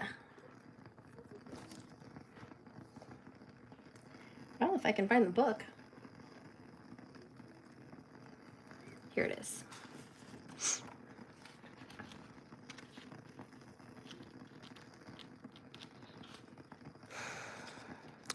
For the twin flames, discovering the purpose of your situation. Perhaps it isn't one, Alice ventured to remark. Perhaps I don't even have one. Tut, tut, child, said the Duchess. Everything's got a moral, even if you can just only find it with, if only you can find it. Sorry. Goodness. Alice is struggling here in this image to find any meaning in what is taking place on her journey in Wonderland, particularly when she is at court with the Queen of Hearts. She's puzzled. She's confused and feels very much like complaining. Truth is there, and there is a lot for you and Alice to complain about, but people are not cooperating with each other. There's a great deal of disorganization and chaos. People are quarreling and not getting along. The volatile nature of what is taking place can make you feel like on this twin flame journey, there's no sense of any of this twin flame journey at all. It's too volatile. There's too much drama. But as the Duchess points out to Alice, everything has a moral, even the lesson of this twin flame journey. Or rather, everything has a lesson within it. At this juncture on your journey, there's a struggle for you, probably right now. And rather than forcing yourself to find the lesson, the better approach is to just trust that there is a lesson. Trust that you are learning and that this experience will come to be valuable in time. You may not know everything right now, and that's okay. It is very strange and trying to place you, it is a very strange and trying place you find yourself in. Sorry about that. So be patient with yourself. Understand that it is natural to feel frustrated on the twin flame journey. It's even natural to feel impatient. It's even natural to feel confused. But trust. That's your intuition. Trust that there's a reason for this twin flame journey and the struggles you're in. And in time, you will come to know the purpose of this bizarre, topsy-turvy, and very trying twin flame journey. The divination of your card is an upheaval. It also talks about quarrelsome people, third parties, disputes, antagonism, and confusion, uncertainty of a purpose of a situation, feeling frustrated and ready to complain, getting angry, letting it go to the universe and asking the universe for clarity and truth so you can trust what's happening. But part of this lesson is understanding that you don't get an answer right away when you ask, because it brings understanding to the lesson that this is uncomfortable. Part of this lesson is feeling uncomfortable. This adventure is teaching you. Did you guys ever consider part of this twin flame journey is feeling extremely angry, resentful, uncomfortable, and questioning every move of the universe? Holy smokes, revelation. Part of this lesson is that I'm supposed to feel uncomfortable and angry and resentful and confused. That's part of the lesson. That's what the card's saying. Jack Wolf, Raquel asked you a question before my phone crashed. Oh, she did? I didn't even see it. Yeah, thank you for guiding them to that website to see more of their chart. And Raquel, if she's still here, what is her question? Sonia, Venus is in Aquarius. And yes, the third relationships, Venus is in Leo. And ironically, Venus is going retrograde in Leo. And every time Venus is in retrograde, it is about looking at past relationships or looking at the lessons you learned from your relationship a lot of times. So Venus being in retro is pretty big. It's also a time where there could be financial struggles and even struggles with a vehicle, or a dirty vehicle rather, sometimes. But yeah, all that does come into play. Yeah, we love Leos around here. So anyways, yeah, part of this journey is finding the lesson and knowing that you're supposed to be uncomfortable. Let's go ahead and clarify it's worth it. 10 of Wands, the burden, ready to take a chance. This twin flame journey is worth it. Why? Why is the twin flame journey worth it?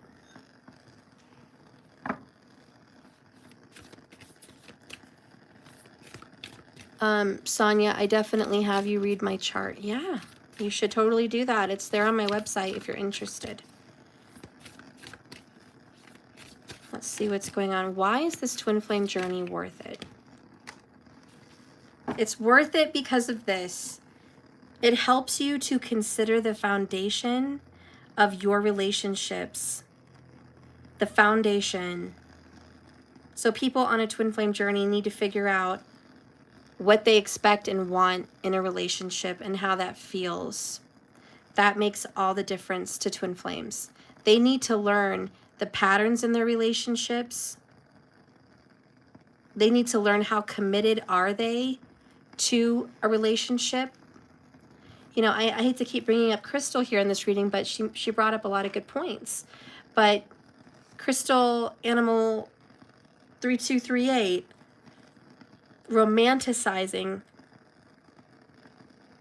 the relationship is not what's happening. This twin flame journey is most of the time not romantic. It's painful and uncomfortable. But when it is a healed twin flame union, it feels really good. And there's nothing better than the feeling of complete forgiveness and detachment about somebody's wrongs and feeling their love. Crystal, have you ever felt that? Have you ever been in a relationship where somebody did you wrong? Very wrong. Maybe they cheated, lied, or abandoned you. Maybe they betrayed your trust. And that was the old them. And then they come to you and apologize. And not only is it their words, their actions speak loudly. And they're there in your life. And they want to make that up to you. And they want to be there. And they're inspired by your unconditional love. And their love glows like a hot fire. Have you ever felt that, Crystal? Maybe you have, maybe you haven't. But when I'm talking about a relationship that has a reunification that comes from betrayal, third parties, lies, any of that. When I speak about a reunion, it's a beautiful, healed, positive energy, and it has nothing to do with a false true love. It has nothing to do with the romanticization of anything. It is just spiritual, agape love. It is a feeling that you have a star inside your heart. It's a feeling like Spirit, Source, Creator, Universe is in you and acting through you, and you are now physically expressing the Creator's love and embodying the Creator's love and receiving the Creator's love. There's nothing more beautiful than forgiveness in our Creator's eyes. So we forget. A lot of our journey here is to learn forgiveness, because that is exactly what the Creator does. He forgives us all the time for being stupid, ignorant, hateful, bitter, jealous, vengeful, distant, forgetful. So many things that we do, we are forgiven, and that is His great act of love. Source, Creator, Spirit. Great source of love. That is what the universe embodies. So why, in our human nature, Crystal, do we vilify and villainize the act of forgiveness? The act of a reunion. Why do we make that so toxic? Why do we have things like, don't return back to your vomit? That's what dogs do. Or, your ex is trash. We don't go back to trash. That's all very hateful, very dark. And if you ask me, that sounds very, very toxic. And it rings true, false, true love. In my opinion. In my opinion, true love is the act of ultimate, unconditional love with forgiveness and understanding, but also healthy boundaries. No one needs to unconditionally love someone that is not deserving of it. And that is where, on the Twin Flame journey, we're learning our lessons. Because so many of us unconditionally love abusers and karmics. We unconditionally love pain and suffering that we're causing to ourselves. We unconditionally love others, but don't love ourselves. So those are a lot of the lessons we're learning. Nothing is wrong with forgiveness and unconditional love. It's only wrong when people don't have healthy standards or boundaries. And my reading, Crystal, had nothing to do with someone coming back unhealthy and unhealed and toxic. It had everything to do with someone in the process of healing and coming in with true love, which came 2 times in the reading. So I wasn't just pulling the terminology true love out of my butt, Crystal. It came out in the oracles 2 times in the previous reading where you made your comment. So true love is a factor. And sometimes we just have to learn to love ourselves so we can love others. That is part of that person's lesson. There's nothing toxic about it. Anyways, Marie, oh, you love that description. It is such a deep journey. Yes, it is. Sonia, off to work as of this morning here in South Africa. Oh, you will listen later. Thank you, Sonia. We're almost done anyways, honey. Definitely. Paul, it's 9:54 in Cali. Wow. I love Cali. That's awesome. I have a best friend that lives out there. Okay. So we got that. Part of the lesson here is to consider your foundation. Bottom of the deck is what? Like attracts like. If you're longing for more love in your life, you need to be more loving. And there's the little doll and the bigger doll and then the girl. So it's like attract. It's just this trickling. So whatever you're attracting in life, realize that you're the magnet. You may think you're a victim or you're being dished out unfairness. No. Get your power back. You are the creator of your experience here on this earth.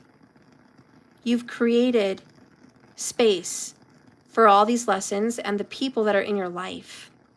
And they're here to teach you. So learn your lessons, consider your foundation, grow, and then attract what you want. I posted a video on Instagram. I don't know if you guys follow me there. And I don't know if I posted it here or not, but there's a guy with tuning forks.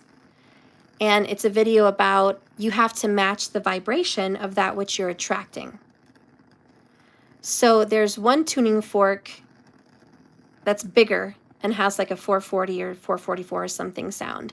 And then there's another one and it doesn't match the frequency. And then there's a ball hanging on a string next to it. Well, he's trying to move the ball through sound, but he can't because he's not matching the frequency, which is you can't pull something out of the universe and make it real unless you get through that barrier, that portal, that vibration. So your body has to generate these vibrations through sound. And even crystals have a sound. Flowers have a sound because it's all a vibration. Even if we can't hear them in our physical human body, our spiritual body hears them. And so does the spiritual world. So we are literally creating sounds. And that's why our words are so important. They are literally our everything. So when we're not using our words, we're still making sound. Whether we know it or not, we're making the sound of fear, sadness, unhappiness, hate, victimhood, frustration, lack, worry. It's all sound. And we're sending the signal. Anyways, in this image, the tuning fork changed and matched the frequency sound of the other one. So when the guy tapped on it, ding, it went to the other tuning fork automatically. And that tuning fork went ding.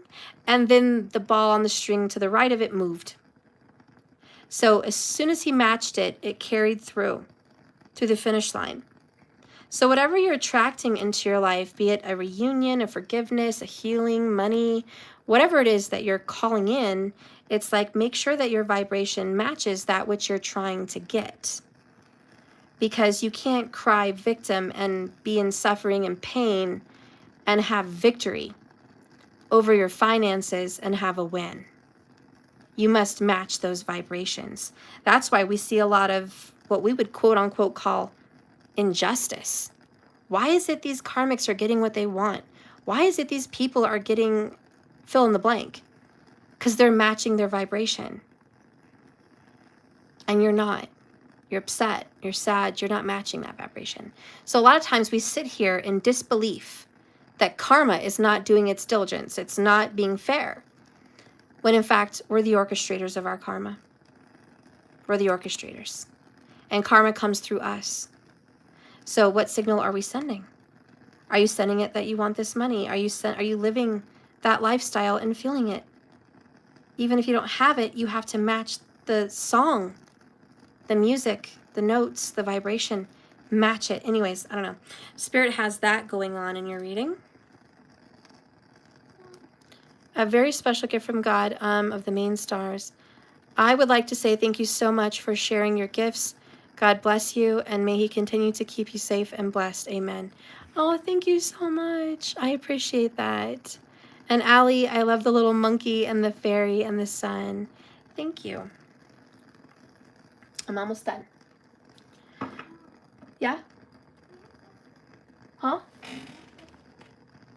What? Well, go on.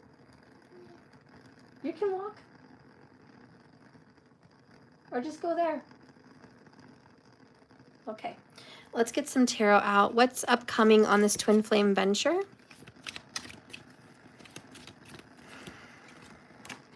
Six of Wands, honor and victory. The crown is like the ring, but it's also job well done. Oh my gosh, you guys got a 10 of Cups. That's awesome. No way. But you know, it is what it is. Not only did you get the 10 of Cups, you got the 10 of Pentacles. Look at this high frequency. It's like, God, when you claim your victory and your worthiness, and you say, crown me, I'm worthy and I deserve it, and you go get it, and like you do things to get it. You get it. And then you get this beautiful union. Both of these cards are a union, a relationship, a marriage, a commitment, a family, and a happiness. This is emotional happiness and abundance. And this is financial freedom and abundance with legacy. Bottom of the deck here is the Three of Cups, celebration. So something to celebrate, something to be happy for. That's what's coming in. Yay! All right, twins, let's get some other cards for you. Standards and boundaries. Claim them, own them, use them.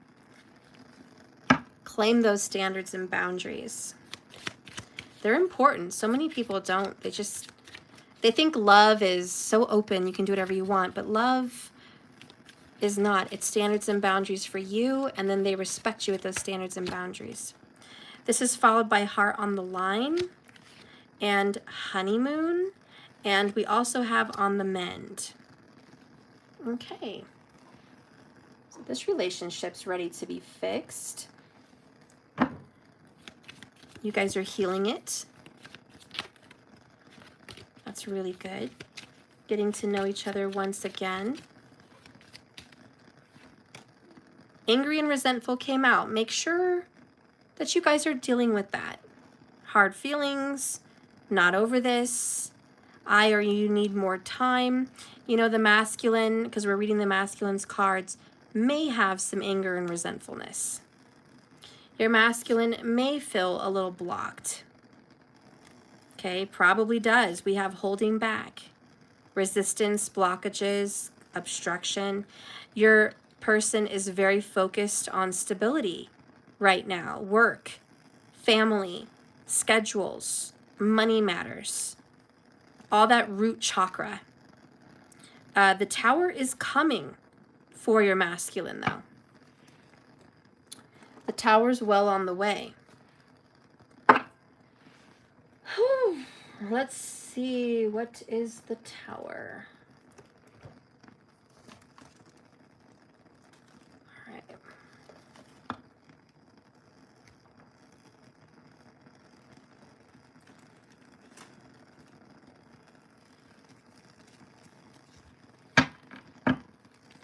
All right, Spirit, please guide and direct me for what this Tower is.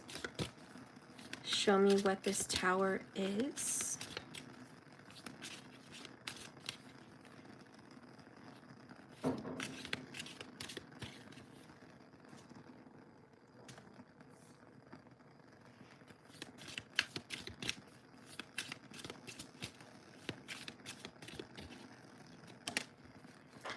Bottom of the deck, there it is for you, honey. Karmic relationship, releasing the past. 1-1. Bottom of the deck. Overall, underall energy of the Tower, we've got to release the karmic relationship. And that is what your twin flame masculine is doing. Releasing the past. That's why you guys are on the mend, just as I stated earlier today. And the other one here we have 2-2, the Voyager's Journey. And again, past life healing.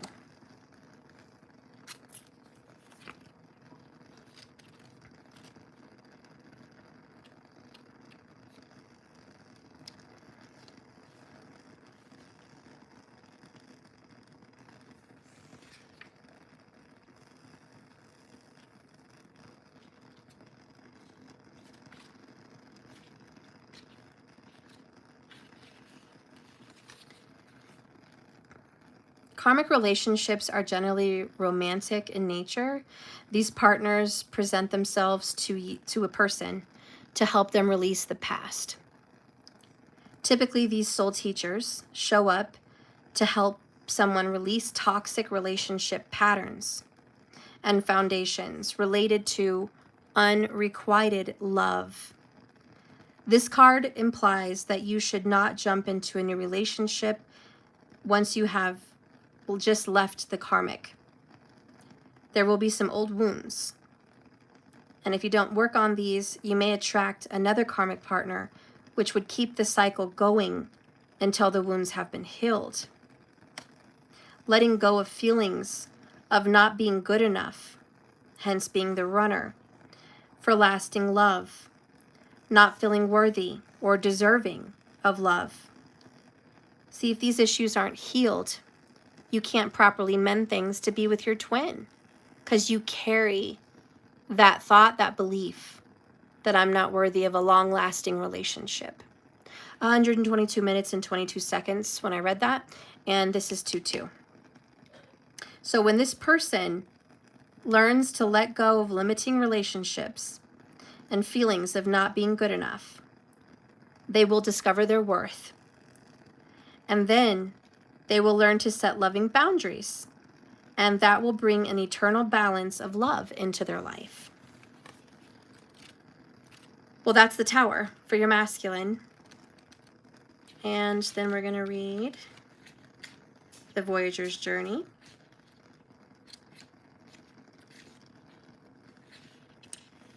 Your masculine is waking up to some past life memories, or even memories about you in the past, that have been embedded in their soul and in their subconscious, memories from many different lifetimes together.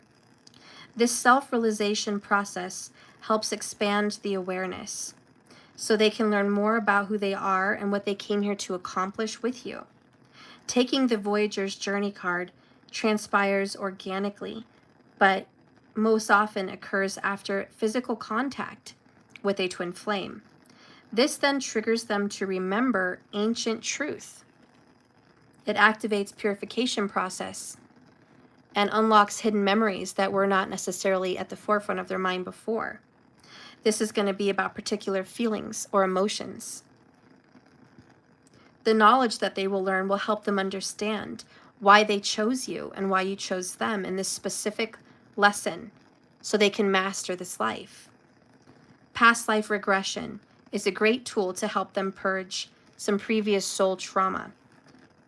They need to pay attention to their thoughts, their feelings, and their awareness. And as they put the pieces together, they're going to start to see a bigger picture, that you and them are still very connected. And there will be a revelation. And ironically, my reading today was titled Revelations. There will be a revelation that will help them identify with their past pain so they can integrate now with their true purpose with you. And so they can find their true purpose with self and help others more effectively. So that's what the Tower is all about. Again, just plain and simple, very clean, very honest. The Tower is them getting out of a karmic relationship and letting go of their karmic patterns. They have been holding back with you They've been blocked. They're angry and resentful. Why? Because every time they try to make a go of this, every time they pick a karmic, they make a choice, they go after something, it gets triggered, they have lessons, and they can't go forward because they keep carrying with them unworthiness. And that's something they haven't healed.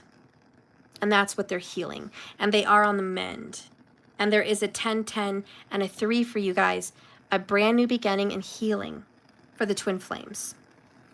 They're even going to have some memories brought up, like emotional memories that makes them remember you and desire you and want you again. And feel that beautiful love connection. Let's get one more message about what's the energy after the Tower.